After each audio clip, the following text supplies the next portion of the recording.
Hello मेरी cute cute sweetie family, अस्सलाम वालेकुम। Welcome back to my channel. उम्मीद करते हैं आप लोग बढ़िया ही होंगे। तो खुशी और नैन्सी के लव स्टोरी के प्रीवियस पार्ट में आप लोगों ने देखा ही था कि जैसे ही हमें थोड़ी सी हिंट मिलती है कि खुशी और नैन्सी एक दूसरे को पसंद करते हैं, वो दोनों एक दूसरे की केयर करते हैं, ना कुछ बोले ही वो एक दूसरे के दर्द को समझ लेते हैं। इनकी लाइफ में थोड़ी सी हैप्पीनेस एंटर की ही होती है कि न जाने इनको किसकी नज़र लग जाती है। अचानक से सब पासा पलट जाता है, इनकी हैप्पीनेस सैडनेस में बदल जाती है। खुशी बताती है कि रोज़ से इसका क्या रिश्ता है, और जैसे ही ये पता चलता है कि रोज़ कौन है, यहाँ पे हमें ये पता चलता है कि रोज़ का और खुशी का रिलेशन क्या है, पर और भी कुछ रोज़ के बारे में रिवील नहीं होता है। नैन्सी जैसे ही ये बात सुनती है, वो इस बात को टॉलरेट नहीं कर पाती है। कहीं ना कहीं वो खुशी से प्यार कर रही होती है, पर उसे भी कंफर्म नहीं होता है, और इस बात को टॉलरेट न करने की वजह से वो बीमार पड़ जाती है, बेहोश हो जाती है। जब सभी को पता चलता है कि खुशी फेंट हो गई है, उसे हॉस्पिटल ले जाया जाता है, और ये हॉस्पिटल वही होता है खुशी के डैड का। खुशी के डैड खुशी को बताते हैं कि ऐसा ऐसा हो गया है। खुशी जैसे ही ये सुनती है कि नैन्सी हॉस्पिटल में एडमिट है, उसे भी ये सहा नहीं जाता है। वो गिरते पड़ते खुशी से नैन्सी से मिलने के लिए हॉस्पिटल आ रही होती है, पर यहाँ पे भगवान को कुछ और ही मंजूर होता है, और यहीं पे हो जाता है खुशी का एक्सीडेंट। और ये कोई मामूली सा एक्सीडेंट नहीं होता है, ये काफ़ी भयानक एक्सीडेंट होता है, ट्रक से होता है। खुशी की गाड़ी पूरी टूट जाती है। अब आप समझ सकते हो कि खुशी की हालत क्या हुई होगी। लगता है खुशी का भगवान जी ने बहुत जल्द ही सुन लिया। खुशी अपने रोज़ से मिलने के लिए जाना चाहती थी। खुशी बोलती थी कि अगर मैं परेशानी बनती हूँ सबकी लाइफ में, तो आप मुझे बुलाओ ना, जो मुझे पसंद है उनको क्यों बुलाते हो। और भगवान जी ने उनका ये सुन लिया। क्या क्या वो नहीं चाहते कि खुशी और नैन्सी साथ में रहे? ये सब देखने के लिए तो आपको बने रहना पड़ेगा मेरे साथ। आपका टाइम वेस्ट ना करते हुए एक छोटी सी रिक्वेस्ट है मेरी कि प्लीज़, अगर आपको मेरी स्टोरी पसंद आ रही हो और आप मेरे चैनल पे नए हो, तो मैंने कम्युनिटी सेक्शन में इस स्टोरी का पोल रखा है कि ये स्टोरी कैसी है। प्लीज़ आप उसका आंसर दें। और अगर आपकी मुझे मेरी स्टोरी आपको पसंद भी आती है, मैं इस पर बहुत हार्ड वर्क करती हूँ, अगर आपको थोड़ा सा भी पसंद आ रहा है तो प्लीज़ गाइस यार सपोर्ट मी, थोड़ा सा तो आगे बढ़ाओ। ओके, अब टाइम वेस्ट नहीं करते हैं, आते हैं मेन स्टोरी पे। तो खुशी के डैड जैसे ही ये सब सुनते हैं, वो तो अपना होश ही खो बैठते हैं। आखिर उनके पास इकलौती खुशी के अलावा और अपना कहने को था ही कौन। उनका जायज़ था ऐसे होश खोना, पागल बन जाना। फिर भी वो अपने आप को संभालते हुए उसी जगह पे आ जाते हैं जहाँ पे खुशी का एक्सीडेंट हुआ था। अभी तक तो सब ठीक था, पर खुशी के एक्सीडेंट को देखकर उसके डैड वहीं पे रो देते हैं, क्योंकि इतना भयानक एक्सीडेंट था, कोई चांस नहीं था कि खुशी ज़िंदा होगी।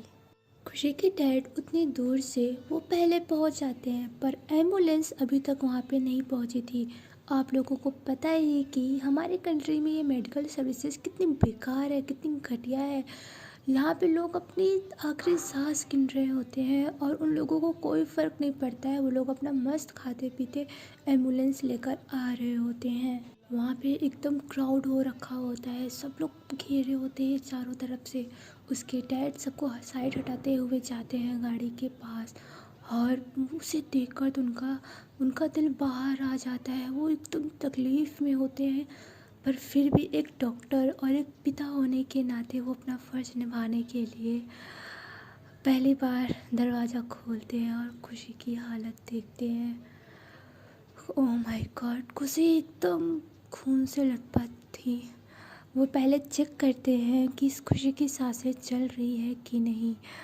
जब वो चेक करते हैं तो उनकी जान में जान आती है।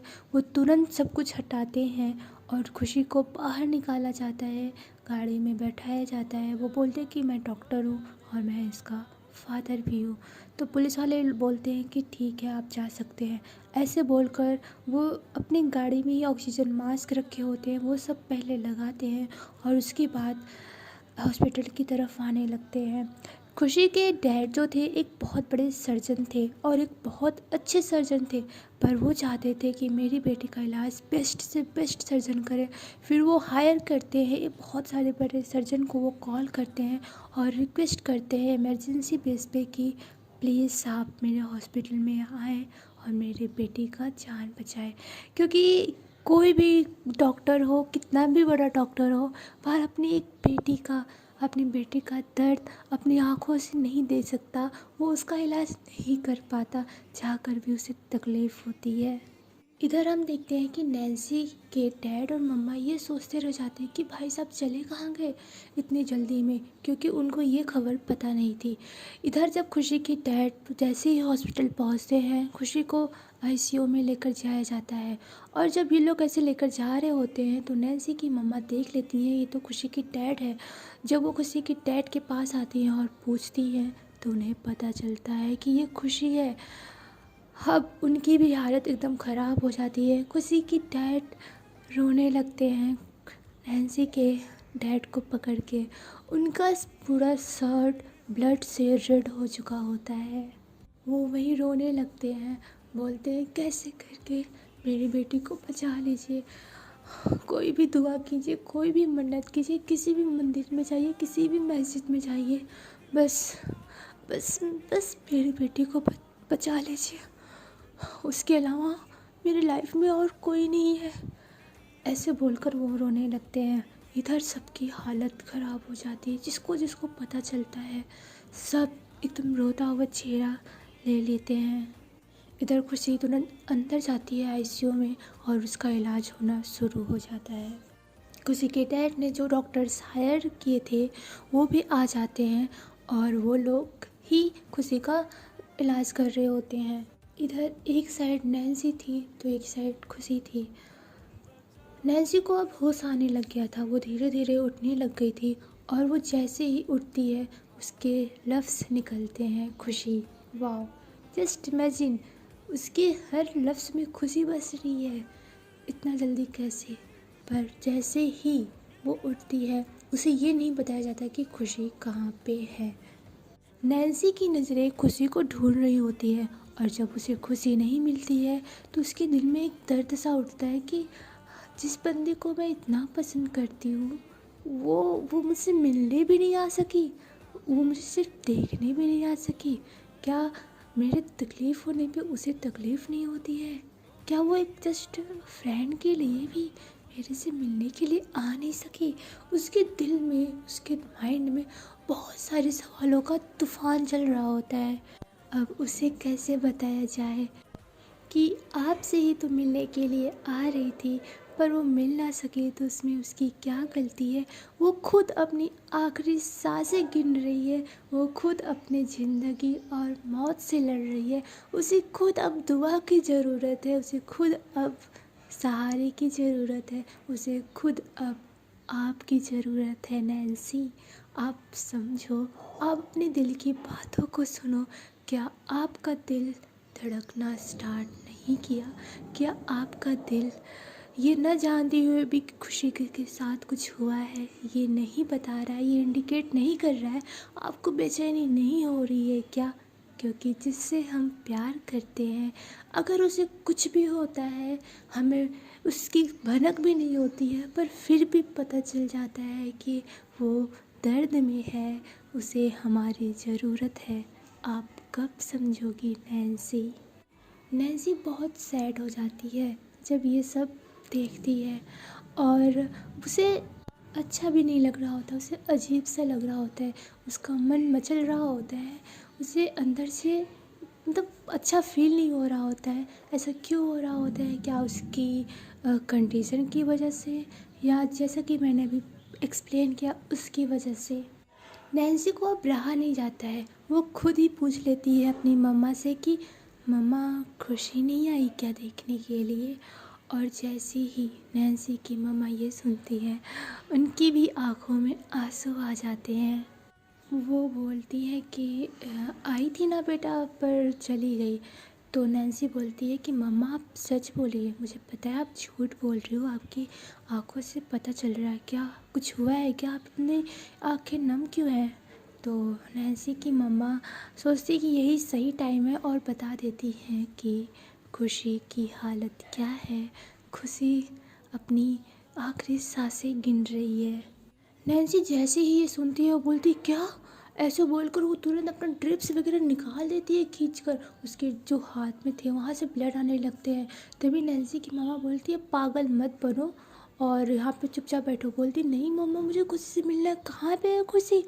आखिर ये सब हुआ कैसे? मुझे क्यों नहीं बताया मम्मा? मैं कब से पूछ रही थी आपसे, आपने मुझे क्यों नहीं बताया कि खुशी के साथ क्या हो गया? तो उसकी मम्मा बोलती है नॉर्मल हो जाओ बेटा, खुशी को कुछ भी नहीं होगा। तभी नैन्सी भागते भागते ओटी के बाहर जहाँ खुशी को ऑपरेशन चल रहा था वहाँ पे आ जाती है और वहाँ पे अपने डैड को पाती है। तो डैड से बोलती है डैड खुशी ठीक हो जाएगी ना? क्या हुआ खुशी को? मुझे देखना है, मुझे देखना है। ऐसे बोलकर वो बहुत रोने लगती है। पहले से ही वीक थी और अब रोने लगती है और भी वीक हो जाती है। इतना रोता हुआ देखकर उसके डैड नैन्सी को शांत कराते हैं और बोलते हैं बेटा थोड़ा सा वेट करो, कुछ नहीं होगा हमारी खुशी बेटा को।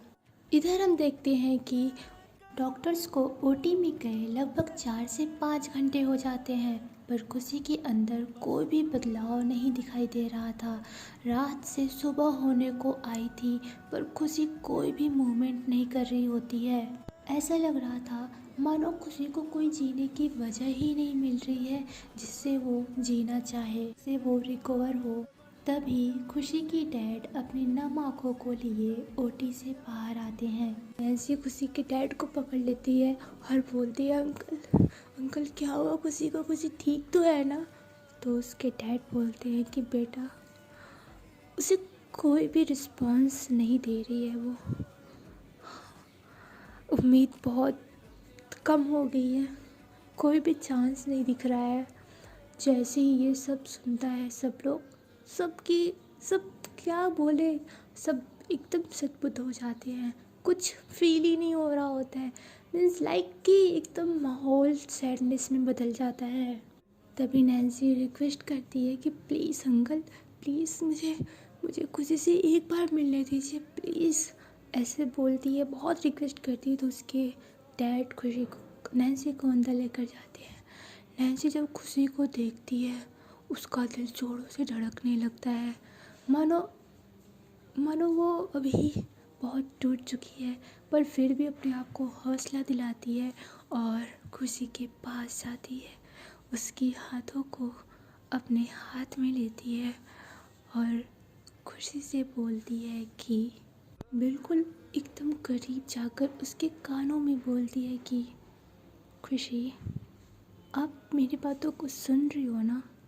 मुझे पता है आप मेरी बात सुन रही हो। प्लीज़ प्लीज़ प्रॉमिस करो ना कि कि कि आप मुझे छोड़ के नहीं जाओगी। प्लीज़ प्रॉमिस करो ना। और मैं भी प्रॉमिस करती हूँ आपको कभी भी छोड़ के नहीं जाओगी। मुझे नहीं पता कि आपके साथ क्या हुआ है, पर मैं प्रॉमिस करती हूँ मैं आपको हमेशा खुश रखूँगी। आई लाइक यू खुशी, आई रियली लाइक यू। और मुझे आप बहुत पसंद हो। आप मेरे दिल पे हाथ रखो ना। ऐसे बोलकर वो अपने हार्ट के पास खुशी का हाथ लेकर जाती है और वहाँ पे रखती है और बोलती है कि आपको सुनाई नहीं देता है क्या? मेरे दिल की धड़कनें आपके करीब आने से बढ़ जाती हैं। मेरी आँखों में आपको दिखाई नहीं देता है क्या कि ये आँखें आपको ढूंढती हैं? मेरी इन आँखों में आपको दिखाई नहीं देता है क्या कि ये आपके लिए रोती हैं, ये आपकी फ़िक्र करती हैं? आपको ये सब दिखाई नहीं देता है क्या? और आप मुझे छोड़ के जा रहे हो, आप अपनी इतनी जालिम हो गया? आप किसी को कैसे हर्ट कर सकती हो खुशी? आपको आना ही होगा। ये सब खुशी अपने अनकॉन्शियस माइंड से सुन रही होती है।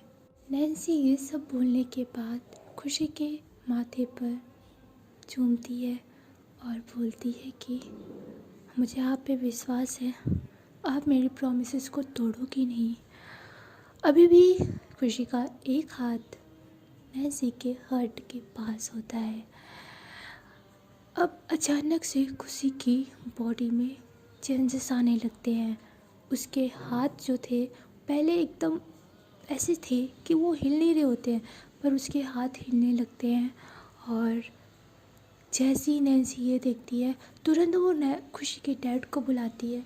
और खुशी के डैड जब ये देखते हैं, वो तो एकदम शॉक्ड हो जाते हैं कि हम लोगों ने इतनी कोशिश की पर कुछ हुआ ही नहीं। और नैन्सी क्या कर दी ऐसा कि उसे होश आने लग गया। नैन्सी तुरंत बाहर जाती है और यहाँ पे फिर से डॉक्टर्स लग जाते हैं, क्योंकि उन्हें एक उम्मीद दिखती है खुशी के जीने की।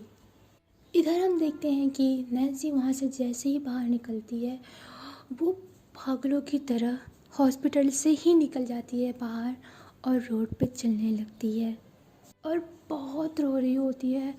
उस कंटिन्यूस की आंखों से आंसू गिरते ही जा रहे होते हैं। सोचते ही जा रही थी, वो थिंकिंग करते ही जा रही थी। तभी एक उसे मंदिर दिखता है और उस मंदिर में वो आती है और वहाँ पे आने के बाद बोलती है कि भगवान जी, कान्हा जी, मैं आपको सबसे ज़्यादा मानती हूँ। अगर मेरी खुशी को कुछ हुआ तो आप जान लीजिएगा, आप जान लीजिएगा कि क्या होगा। और मैं आपसे दुआ करती हूँ, मैं आपसे प्रे करती हूँ, प्लीज़ आप मेरी खुशी, मेरी हंसी को ले लो, पर खुशी को कुछ ना हो। वो मेरे जीने की वजह है। आप मेरे से कुछ कर लो, पर उसे बिल्कुल कुछ ना करो प्लीज़ भगवान जी। मेरी खुशी को फिर से ठीक कर दो, वो जैसी थी फिर से वैसी बना दो प्लीज़ भगवान जी। और वो एक बात कहती है कि जब तक खुशी ठीक नहीं होगी, वो एक अन्न का दाना भी खाएगी नहीं, वो कुछ भी नहीं खाएगी, वो पानी तक नहीं पिएगी। वो ऐसा प्रण लेती है और उसके बाद वहीं पे बैठकर 1 घंटे बहुत रोती है, अपने कान्हा जी से बहुत सारी शिकायतें करती है। बोलती है कि कान्हा जी, मैंने कभी भी किसी चीज़ को आपसे नहीं मांगा है, कभी भी ये नहीं बोला कि आप मुझे ये दे दो, कभी भी ये नहीं बोला कि आप मुझे वो दे दो, पर आज मैं पहली बार आपसे बोल रही हूँ कि प्लीज़ हमारी खुशी को ठीक कर दो आप। प्लीज़ कान्हा जी, आप चाहे तो मेरी खुशी ले लो, मेरी हंसी ले लो, मेरी जान ले लो, मेरी लाइफ ले लो, पर प्लीज़ हमारी खुशी को ठीक कर दो। इधर हम देखते हैं कि खुशी ठीक तो होने लग गई थी, पर अब उसे ब्लड की ज़रूरत थी और ब्लड बैंक में ब्लड था ही नहीं, ख़त्म हो चुका था। उसका ब्लड ओ पॉजिटिव था और आपको पता ही है कि ओ पॉजिटिव कितनी मुश्किल से मिलता है। सबका ब्लड पता लगाया जाता है तो किसी का भी ओ पॉजिटिव वहाँ पे नहीं था। तभी नैन्सी की मम्मा को याद आता है कि नैन्सी का ब्लड ओ पॉजिटिव है, पर जब नैन्सी को खोजा जाता है वो तो कहीं मिल ही नहीं रही होती है। इधर हम देखते हैं कि बहुत ज़्यादा इम्पोर्टेंट और इमरजेंसी, मतलब अर्जेंट चाहिए होता है कि ब्लड मिलना ही चाहिए। तो गाइस, आज के लिए इतना ही। देखते हैं नेक्स्ट पार्ट में क्या होगा। हमारी नैन्सी को कैसे पता चलेगा कि खुशी को उनकी ज़रूरत है? क्या खुशी की सिचुएशन और क्रिटिकल हो जाएगी या खुशी फिर से ठीक हो जाएगी? बाकी का आप लोग दुआ करिए खुशी के लिए। और हाँ, if you like my stories then please like, share and subscribe. Okay guys, tata bye. अपना बहुत सारा ख्याल रखना। टाटा।